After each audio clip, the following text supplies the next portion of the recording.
just get there easily if you don't watch out. I'm gonna get you good, you'll scream and shout. Cause I'm the hippest Digimon in town. Oh yeah. I sure did it, I scored a goal.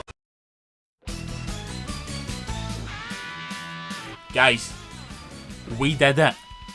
We've finally got a good result with an Etemon based deck. Third place at a tournament.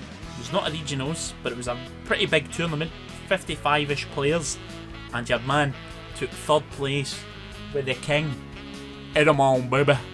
My favourite Digimon, a Digimon that has been slept on the whole way through the card game. He's never had any meta success, and it's not a regionals or anything, but this is a fantastic showing for a deck that nobody would even put on a tier list. But I've been desperate to play this deck for a long time, and I know a lot of people have. And he's got a lot of big support coming that's actually very powerful.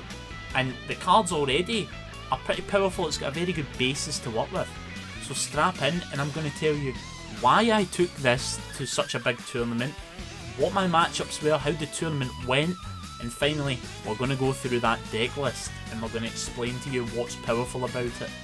Strap yourselves in. It's going to be a bumpy ride, baby. Right, so quick story. This is why I ended up taking this deck to this big tournament in Glasgow. Essentially, I've played this deck every single time it gets support. I was so hyped, more than I've ever been hyped for any support in a card game, and the BT11 stuff was revealed. But in that meta, in the power level of the cards, it just wasn't really good enough to have an impact. It was really frustrating. That was essentially the first time that deck had actually been a full deck.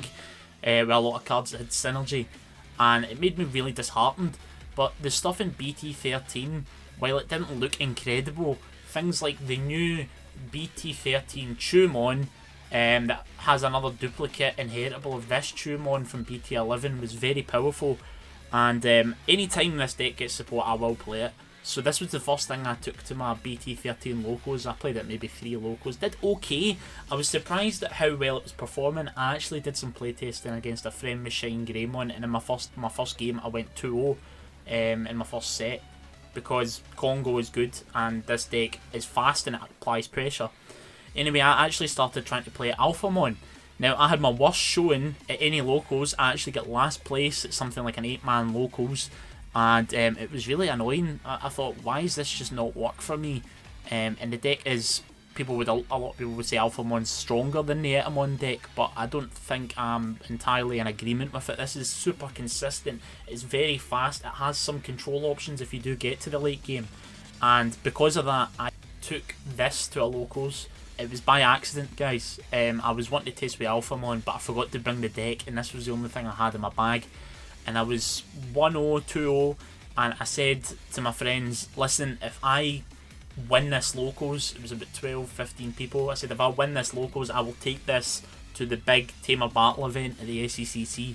So I then ended up going XO at that locals, and it was amazing. I took it to another locals and I went XO again, and then another locals, and this time unfortunately I did end up losing in the final round, but again I went 3-1 at another locals with it. So I've had some amazing results with this, and I started to think this it can't be an accident that this deck keeps winning. I'm a good player. I have had some good results. My highest result was 12th at regionals with Machine Dramon. So I know I'm a good player, but this deck has had no results in Japan. Nobody was trying to play it, and I thought, oh, I must just be getting lucky or something, or maybe people are getting unlucky every time I fight them or something. But it kept winning and winning and winning and winning and winning, and I thought, I have to admit, guys, this must be a good deck now. It must be at least tier 2. I can't just keep winning with a deck that's terrible. If you went and took something like full Ragnar Lord or Terriermon or these decks that are completely honking now, I would not be able to win locals with them. I wouldn't. So there's something about it. It must be good. I have to admit to myself, this deck must be good. And I'm so excited to say that. I'm going to play the shit out of this until BT14 comes around.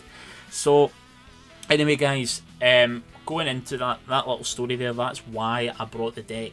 Now, there are various things about it as well that make it not so bad in the meta. Like, you've got things like Platinum Sukamon which hard counter Belphamon, and King Sukamon completely destroy Belphamon. Belphamon will get taken round back by Etemon every single time, and it's just ridiculous to think that some people would even call Belphamon the best deck of the set. It's that or Shine Grey, but Belphamon's in the top 3 for sure, and this deck trounces it, absolutely destroys it. Royal Knights, it beats it as well, it's way faster than it. Royal Knights are still trying to get their pieces together, and you're going chip, chip, chip, chip, chip, chip, chip, trying to put some pressure onto it. And then you've got responses, even when they do their big Royal Knight spread turn. You hit them with a Quartzmon, which is my secret sauce here, and their big ass board that's going to swing and destroy you, completely dome you, is null and void. Quartzmon is insane in this deck as well, guys, because you can get this Metal Etemon or King Etemon out pretty easily with the BT3. Yeah, this is a card from the very first set of the game. You can use this to cheat out one of these guys, and they don't really want to destroy it, or they can't destroy it in scenarios. So you've got a body for Quartzmon live a surprising amount of the time, and if you draw it, you can change your game plan to get Quartzmon out, you know. The other thing is, because of these inheritables from the Sukamon, you have this on this Sukamon and the Platinum Sukamon. When this Digimon would be deleted, by deleting another Sukamon in play, you can prevent the deletion. So that means you can make a Quartzmon that, if they delete it, you can just go, no, delete Sukamon, delete Platinum Sukamon, and it lives. And it's absolutely insane to have that on the board. It's a lot of pressure, and you've already, by this point in the game, probably chipped them down to 1 or 2 security. So you get to the Quartzmon, you lock them out, and you do it at a perfect time to completely shut down the plays, and then you can go ahead and chip them away for 1 or 2 attacks over the coming turns, and you seal the game out that way. Your board's also so wide in this deck that if they try to delete the Quartzmon and it passes turn, then you go, okay, no worries, I've got 3, 4, 5 swings on the board, bang, bang, bang, bang, GG. So guys, what were my matchups, right? You might be thinking I got lucky, or I was fighting crap decks the whole way through. I did get lucky in one regard, and that was that I faced 1 Shine Greymon and 0 Blue Flare. Blue Flare trounces this deck, absolutely. I can't imagine a world, unless they hard brick, where you can beat them, where a go-wide deck and Blue Flare completely punishes that, so there's no shot that we can beat Blue Flare consistently. Shine Grey is also, can be a nightmare. I have 2 old multiple Shine Greymon players at locals, but the idea of that deck, DP minusing guys, they can DP minus here, delete your guy, you play out a rested Tumon, they can then delete that Tumon, and the Tumon cycle is shut down, so they can deal with this pretty easily. Rune Mode also completely destroys this deck. That's why we're running Congo. I was on 2 Congo at one point, but I'm at the point now where I don't want to put, I might even swap this out, because it is really good against Shine Grey, but it's not that good in the meta. And if you don't see this card in the Shine Grey matchup, it doesn't do anything anyway. It's a lot of times it's getting trashed, you're drawing it with Pagumon and bottom decking it, so this might even get cut. But what were our matchups? So we had round 1, we were fighting a Blackboard Greymon player. The Blackboard Greymon against this deck could be good, but this deck is way faster than it and can punish a lot of its plays. We're swinging into security constantly. The game plan is to get one of these 2 Tumons in rotation. This one, hopefully, this is the best card in the deck, because if it's online, you can make a Sukamon for 1 every turn, and you can go into your Platinum Sukamon, de-digivolve them, slow them down. You can search like hell with this card to make sure you never run out. And you've also got this other Tumon in rotation. The inheritable is, if this card had Sukamon or Etemon in its name, then you can play a Tumon rested from your trash without paying its cost. So what you do is you get this Tumon and this Tumon in the grave, either or, and whenever one of them dies, you can choose what one you want to bring back. So you always bring back this one, but you can bring back this Tumon, which on play trashes a Sukamon or Etemon to add a Sukamon from your trash to your hand. So this lets you infinitely recur your Sukamons, basically. You can constantly make sure you've got Sukamon in your hand, and that means you can keep bringing the mouse back and keep swinging every turn. It's absolutely nuts, the pressure that this puts on, and it's so memory efficient, it's fantastic. So what Blackboard Greymon's trying to do, it's trying to pop tamers. We run none, we don't have any tamers. It's trying to control the board by popping things. Okay, you pop my thing, I'll de-digivolve you. Pop my thing, I'll play a mouse out. You pop my thing, I'll search top 3 to play another mouse. So the board can end up wider than it started with. You pop Etemon, he's going to search top 5 and play out a level 6 Etemon, and it does this with surprising consistency, honestly. You can play the King Etemon, who's really just a big guy who can shut down lethal pushes because he turns everyone into a blocker. And you've got Metal Etemon, which is actually a fantastic card. So Metal Etemon, on play when Digivolving, he's going to reveal the top 4 cards of your deck, and then you can play any number of 8 Sukpu and Chu cards up to a total of 7. So typically you're going to be playing 2 Sukamon, a Sukamon and a Chumon, or you're going to play one of your level 5s out, because they're both 7 cost. And that is consistent with the new support the deck's getting as well. So we can totally shut them down. Basically, I was just going so fast, the guy couldn't keep up with me. He was a little bit too slow on the clapback, and a lot of the time when people are slow on this clapback, you end up just getting your Sukamon in trash, and you can King Sukamon their big stack to out it. So they spend all these turns setting up, maybe 2 or 3 turns setting up to deal with the board, and if they raise too early, we punish them with Platinum. To de-digivolve them ends up losing them 2 or 3 memory. It's actually kind of nuts if you think about it that way. And eventually we get to a point where we can King their stack. And the King's effect, guys, is so when Digivolving on play, if you've got 3 or more Sukamon in your trash, or they have 16 or more in trash, it's normally just the Sukamon effect we're worried about here. He's going to turn them into a white 3k Sukamon. So he turns them into poo.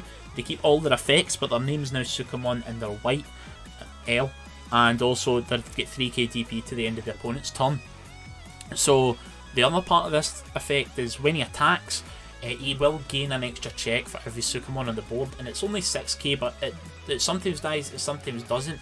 It's actually a good thing if this dies in security a lot of the time, because what you want to do is swing for your 1, 2, 3 checks, whatever, and you want to have always this Platinum Sukamon under it, or this Sukamon, because they have this inheritable.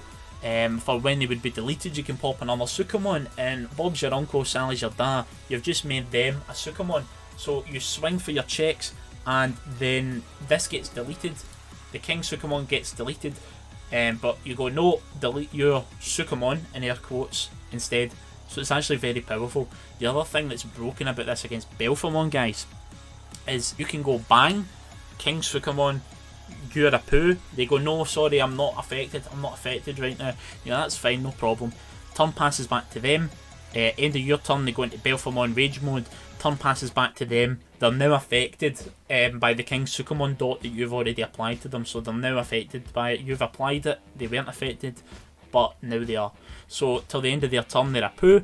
They go, okay, Rage Mode, wipe the board, they're 5s or less. King Sukamon's a 5. Okay, I've got Prevention, I can delete your Sukamon, Rage Mode. We ended up 2-0 in this Black War Greymon player. The second round was Belphamon, and as I've just explained to you, it's very powerful. Even if you don't get that combo online, right? If typically they evolve with an Astamon originally, right? So there's an Astamon in the stack. You can go Platinum Sukamon. Just leave a Platinum Sukamon on the board. You don't even need the King Sukamon combo. You can leave a Platinum Sukamon on the board with a mouse underneath it, and then what happens is they go to their turn, they go to wipe your board, they will delete the Platinum Sukamon, and they will be de-digivolved to Astamon, which really, really slows them down because they don't get extra security checks and they can't unsuspend. Just turning it back into a 7k Astamon is very good. But the King Sukamon ruling was something I actually only learned this weekend from the head judge at the event, our friend Adam from Winrate 0%. We love it. It's a podcast I do, don't worry about it. But just being able to recur this constantly is very powerful. This Chumon, at first I didn't think he was great because he doesn't reduce the cost, and we don't really want to be evolving for 2 into a shit Digimon, literally, and swinging into the stack. But this coming back constantly, recurring resources, getting rid of some of the bricks in your hand, like the King Etemon, the Etemon here, or if you don't need metal, is very powerful. And it also means you can tailor into whatever poo you want, right? If you want the Platinum, you can take the Platinum. If you need more search and more fodder for your grave, your trash, you can take this Sukamon. It's very good for that. So, Belphamon player, he didn't have a chance, unfortunately. And I'm probably going to be saying a lot of hyperbolic statements here today, but every single one of these matchups, bar 2, I 2-0'd. So it went really well, and people just weren't expecting this. Everyone I played against was super nice, but unfortunately it just didn't go their way.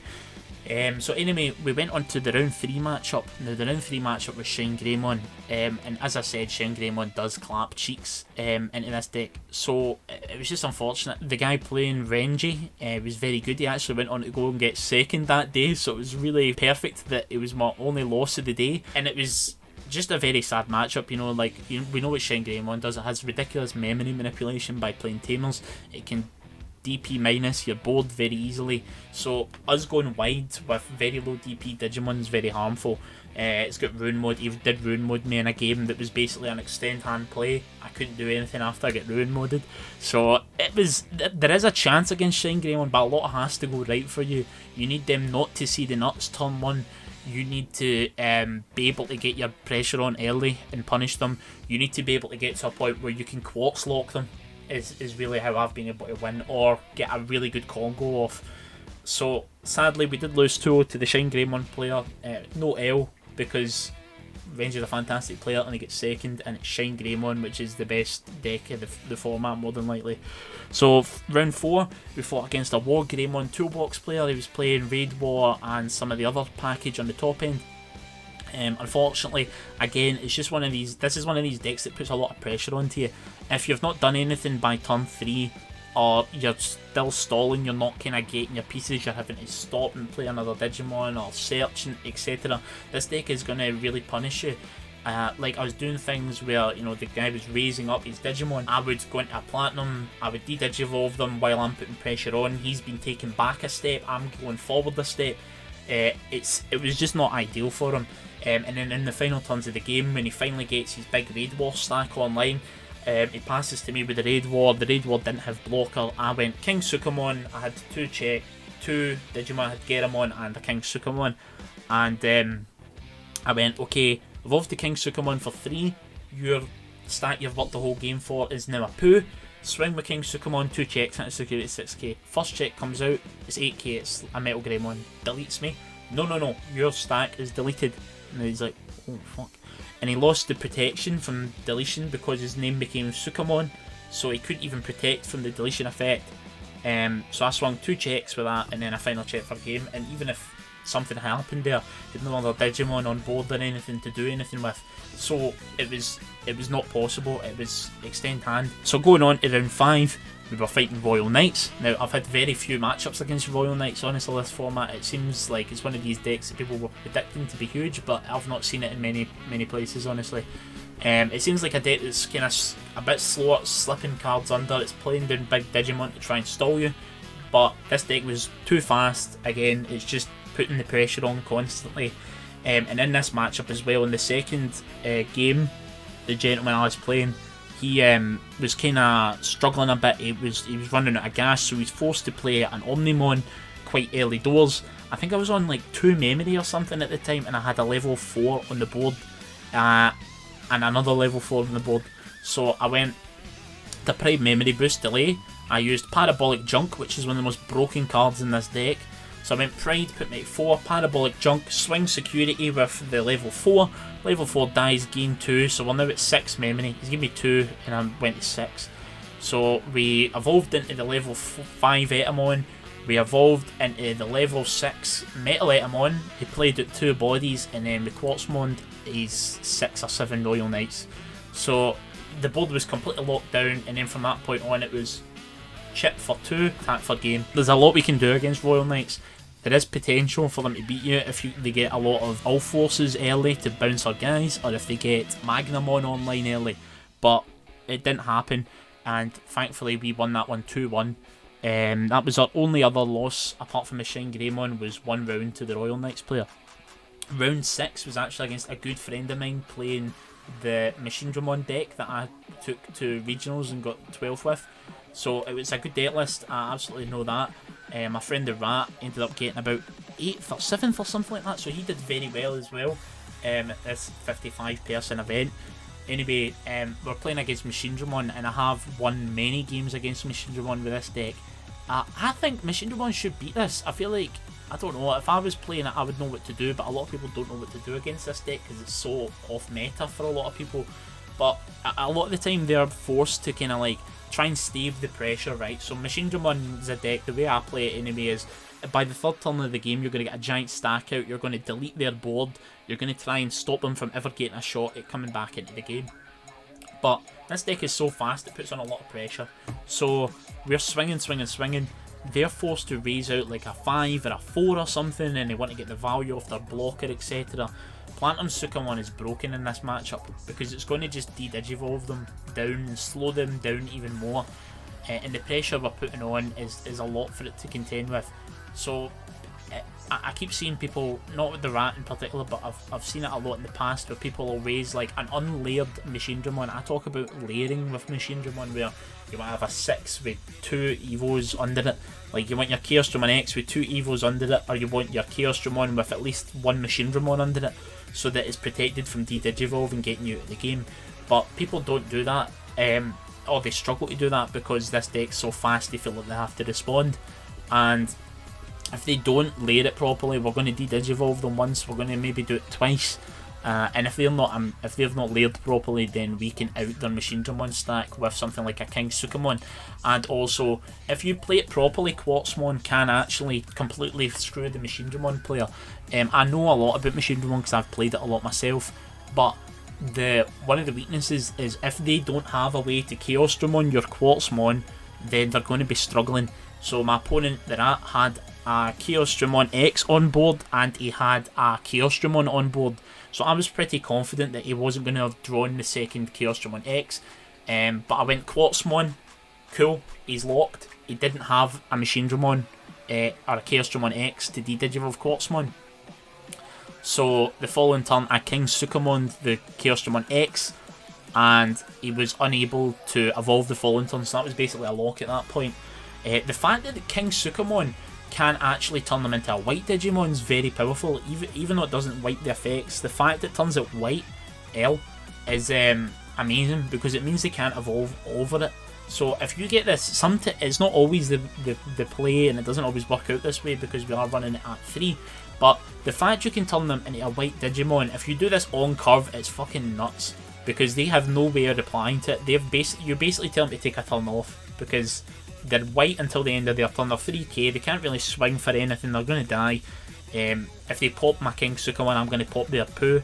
So they basically are forced to just sit and chill for a turn, which is amazing for us because we are really putting the pressure on.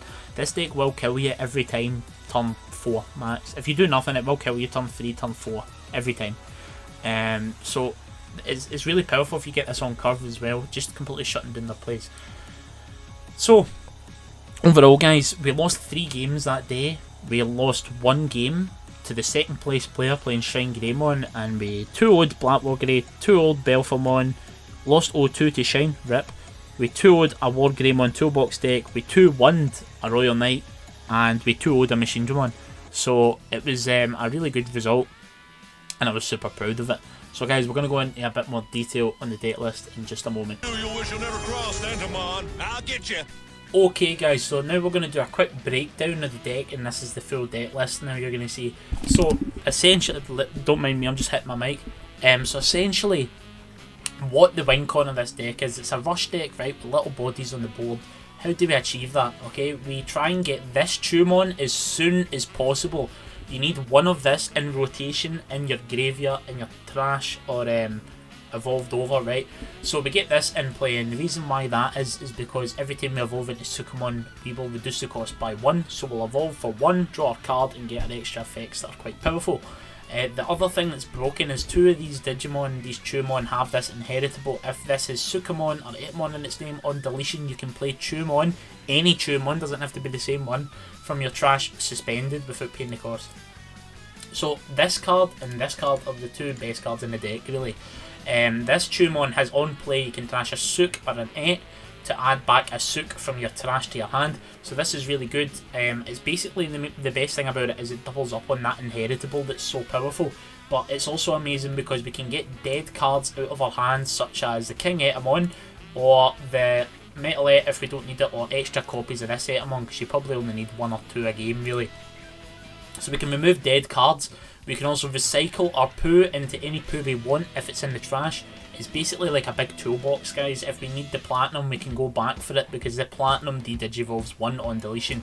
So we can make sure we've always got the poos we need in our hands. You want to have multiple poo in your hands, guys, at every time, so that you can keep evolving over the chew. You don't want to be leaving a chew naked on the board. Naked mice are no good. We want them to be poos, because when they die, they will then play the mouse back out, and it's basically like having a set of protection in a way.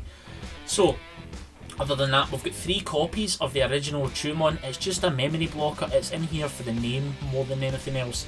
It's also, you can do some good plays where they want to use a memory boost to go and do their swing turn. But if you've got this Chewmon out, or they delete a Chewmon, you can play this from the trash to cuck them a bit, and it has came up multiple times where I've been able to get the Chewmon back on board and stop them from using the memory boost. It's very important as well in this deck that we choke our opponents as often as possible. This 1 cost on the Chewmon does come up turn 1. Being able to pass them to 1 is amazing, so we want to constantly be trying to choke them to a low amount of memory. I feel like there's not a lot of memory setters in the game right now, apart from like Shine Greymon and like Mirage. They're the 2 that play memory setters mainly, but a lot of the time I'm finding I'm able to get away with choking my opponents to 1 or 2 every turn, and it's really, really good. Because we have a variety of memory costs in the deck, we've got some 1s here, we've got lots of 2s, and we've got loads of 3s. So it's a lot easier. Pride's a 4 as well, which is good for that. It's a lot easier to choke with this deck because we've got varying number costs a lot. So that's the level 3s. Level 4s, we've got 3 copies of Geramon. Now Geramon is not the greatest card in this deck. It's basically here to get you extra value. You play it, you trash a card, you draw 2. So you get rid of these dead cards from your hand again. Like the King Etemon is so fucking dead. He barely ever came up at the weekend. He doesn't often come up, but he can be useful. But a lot of the time you're going to want rid of him so that you can, you know, draw your actual pieces. It's also good that it's a draw and it's not a search, because we want to be drawing these option cards in the Quartzmon for later in the game. So this card can be really good. It's also great that you can play it for free, because one issue with this deck is a lot of the cards evolve for 4 if it's not over Sukamon, or Etemon for the higher levels. Like the King here, you don't want to go get it into the King unless you have to, but you can go for 3 into the Etemon, which is really powerful and it turbos the deck. I'll explain this Etemon in a bit, but that's why Geramon is here, and it's a nice play off a Pride Memory Boost as well. So we've got Platinum Sukamon, we've got 4 copies. This card is insane. While we're chipping them away, we're slowing them down by de-digivolving them, and the Inheritable is bonkers because it just protects our stack, helps us get into Quartzmon, gives our Quartzmon protection, and when you've got an Etemon out on the field, a lot of the time they just don't want to swing into it because it's got one of these Inheritables. It also is to combo with the King Sukamon that we've explained already, but we will go into more detail on. This Sukamon here, originally I didn't like it, but it does seem to hit a decent amount of the time, and it is also, again, just here for a name really. Sadly it's got no Inheritable, but the threat that this can spit out to Chewmon, because it's going to be over one of these guys, is really powerful, and it helps us go wider. Sometimes they swing into it and we end up wider than we started, which is even better.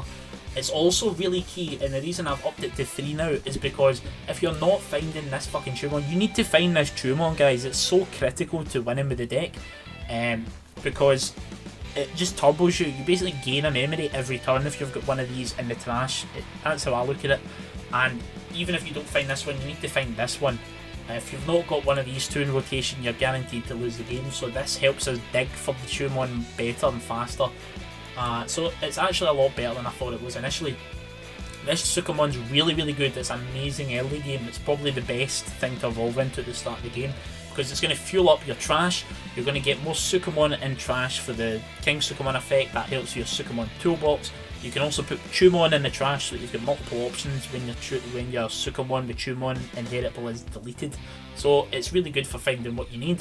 Also make sure that your hand size is pretty big. Even though we're constantly playing things and constantly evolving, your hand size is going to be decent, and that's how we can get away with running Parabolic Junk at 4. So we've got the Etemon here. This is my favourite card in the entire game, guys. It has been since the very first set where it was released. Sadly, it's not always had the best targets. You've got the EX1 Metal Etemon, which is really not good. You've got the original Metal Etemon, which can be blocked. It's really not good. But now you've got BT11 Metal Etemon and a more powerful but not great King Etemon. So when this card is deleted, it's a blocker, which kind of dissuades people from swinging a lot of the time, or if they do swing into it, it's good to have a blocker, just so that you can prevent them from putting the pressure on it, outpacing you. A lot of the time they even don't want to swing into it because they're too scared of it dying and spitting out something. And the odds are good, but they're not incredible. Sometimes this will miss, and that is okay. It is just here as a blocker and to stop them attacking, and to turbo into the level 6s if we need to. If you have, it's fine to evolve over this, guys. Don't think, oh, it's better, I'm going to swing into security and every time it's going to play one. It's not always going to happen. It happens a good amount of the time. I wouldn't be banking on this. If you've got the memory, I would be evolving into the Metal Etemon on top of this. So this is also just like good because we'd have no high DP Digimon in the early stages of the game, so sometimes they can like get away with suspending a Digimon and leaving a little guy on the board, or a level 4 or 5 or whatever on the board, but this helps us get over that as well, which is crazy to think that I'm thinking about, oh yeah, I need a 6k body just to swing into things, as if it's freaking One Piece or something. We've got King Sukamon. Now this is a fantastic card in the deck, guys, and you're probably thinking, why are you running it at 3 then? The reason is simple, because in the early game you don't always want to see this. It's not always the case that you've had a perfect early game and you've got the 3 Sukamon in trash. This deck does do it really fast now. By turn 3 you probably will have 3 Sukamon in trash unless you've been bouncing them back. But the other reason why is because we've got this Tumon that can fetch it from the trash, and this is almost always going to be in rotation. So if you really need to, instead of playing this out, you can play this out to grab a piece, which is brilliant that you've got that option. So we know what it does. It turns them into a 3k white poo, stops them from evolving over it unless they can evolve over white. It doesn't clear their effects, unfortunately, but a lot of the effects are specific to the name, so the fact that it becomes a Sukamon is really impactful.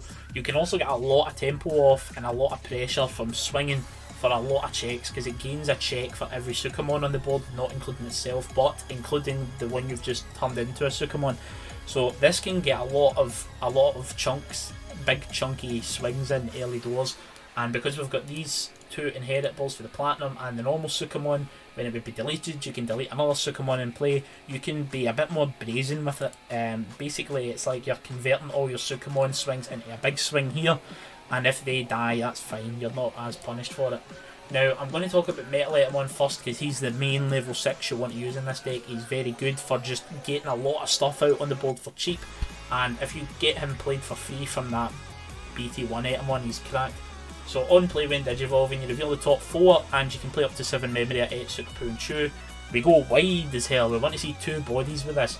It's also nuts, some of the hilarious stuff I've done with this deck where they go, ah crap man, I have to swing in it, and I have to swing and I'm going to hit this Etemon. So swing and I block with the Etemon, right, in an emergency scenario where we have to do this. He reveals the Metal Etemon. The Metal Etemon reveals a King Sukamon, you're a poo. Or I had a game as well where a guy killed the Etemon spat out Metal Etemon, and then the Metal Etemon spat out another Etemon for the top of the deck. So if that's happening, it's just crazy the amount of pressure on the board, and it feels like the deck has protection when it doesn't, because they delete things come out anyway. So it gives you a lot of clapback, and if they delete this early, you can really get into an early quartz one that puts on a lot of pressure. King Etemon's an okay card. It is just here for more names for that BT1 Etemon. There isn't a lot of good options for this deck for the level 5, sadly, which is why we can get away with running my favourite card of all time, even though it's kind of mid. But anyway, this Etemon, so it has an all turns effect. When something's deleted by Etemon or Sukamon in its name, you can minus 3k something and sec -1 it until the end of the opponent's turn, which is brilliant. And the more important thing is it gives everything blocker, and it can't be bounced to hand or deck. So this is good against Mirage because it can't be bounced. But the kind of floodgate effect of you pop something, it dies, it minuses and minus security attach you is good for stopping the pressure. It ends up being like, turns them into like a double blocker almost, because it dies, it minuses something else, it's like it's blocked twice. Or I use this a lot of the time to pop floodgates. Things that stop cards being played by effect are horrible for this deck, so we can use that to pop these floodgates or stop a lethal push. It's won me games against things like Red Hybrid where the blockers really come up a lot. Quartzmon. So this is quite a late inclusion into the deck. I didn't have it initially, but I found that constantly I was getting these Metal Etemons on the board or the king on the board, and they're just a guy, right? They don't really do a whole lot once they're there. Metal Etemon gets you huge value, plays 2 things on the board hopefully, and then he's just kind of sitting there. He's not dying because he's got protection, and I thought I need to find a way to capitalise on this. Omnimon is another good one, but I think this is better because it basically stops their game plan, right? You're racing them to try and win, and then we go no. So you're ahead of them in security, and you're very close to closing the game out. You Quartzmon them, no. The whole board gets suspended, all the tamers get suspended, completely shags hybrid players, and it's really good against Shine as well in the right scenarios. So this is why we've got Quartzmon. We also do go very wide on the board, so we're going to get a lot of memory back when we evolve into Quartzmon. They don't have to have loads on the board because you go Metal Etemon, that plays 2 bodies already, so that's already gaining you a memory back. And we probably had stuff on the board already because we've got the Sukamon, Chumon loop, the Chu-Poo loop we'll call it, online, where these are dying and bringing back mice and we're evolving and stuff, so we're going to have that online. The other good thing about Quartzmon is once you've locked them, you can probably kill them the turn after, right? So after you lock them, they pass turn, you can set up to kill them the following turn pretty much every time. You just go mouse, or mouse poo or whatever. You put 2 bodies out and I can pretty much guarantee they're finna die. Parabolic Junk.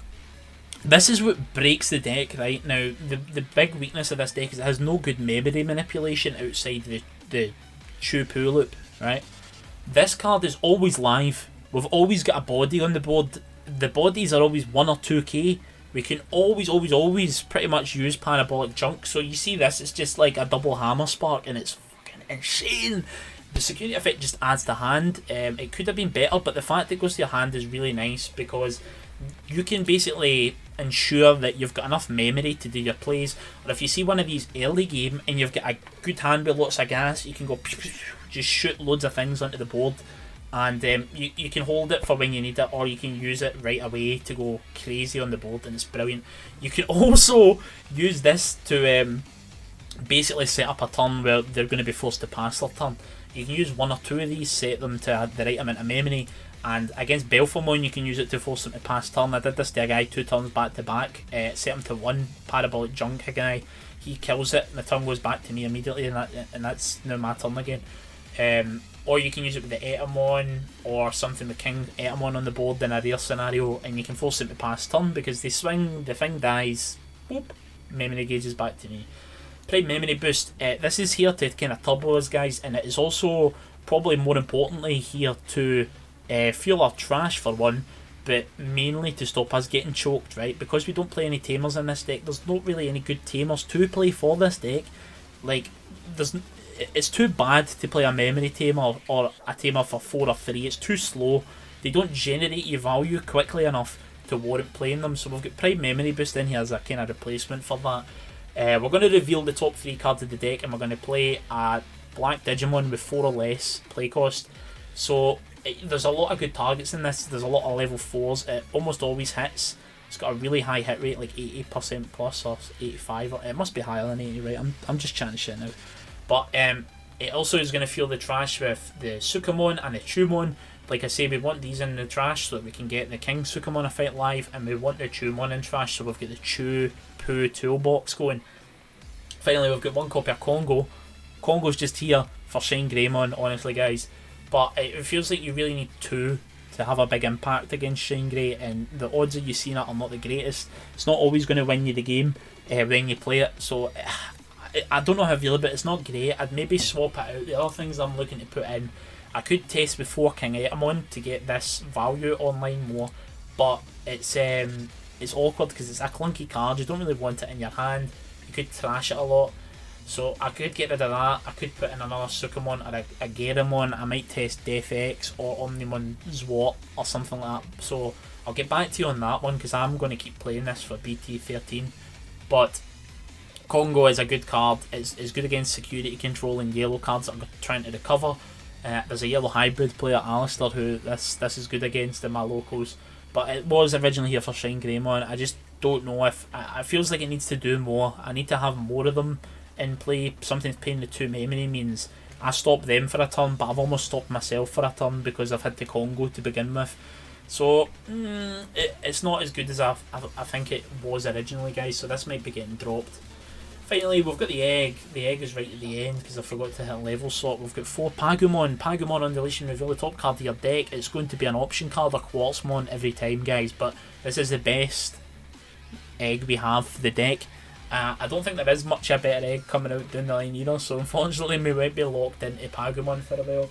But it can be good. A lot of the time your turn 1's going to look like Chumon for 1 pass, or Chumon into a Sukamon, then next turn your Sukamon's going to come out and attack and die and hopefully draw your card. So with things like Parabolic Junk, we want to make sure our hand size is nice and juicy. So we can use this and this Sukamon, and the fact we recurse so many resources to make sure our hand size is pretty good. And this just helps us a little bit with that. But yeah, guys, that was the video. Sukamon sweep, Etemon sweep. We went 5-1 at a 50+ player event at the weekend. It's huge. It's made me really happy, and I'm excited to play this deck more in the future. That's just cemented it for me. This is a good deck. Where would I put it on a tier list? Mid-bottom, tier 2. Very surprising, I know, but it's the fact it can steal wins off at any deck in the format is amazing, and the fact that I keep getting success with it. It has to be good. It has to be good. I'm admitting it now. It must be a good deck, and I love Etemon. He's always been my favourite Digimon for a long time, pretty much since I was a teenager. But I love him so much. I think he's hilarious, and I just want it to be good. I've wanted it to be good for so long, and it finally is good and playable. So I hope some of you pick this up, take it to some tournaments, take it to some locals, try it out for yourself, because it will surprise you with the strength of the deck. That is my honest belief. So if you've got this far, thank you very much for watching, and I wish you a fantastic day, and I hope that you take this to your locals and you become the king, baby.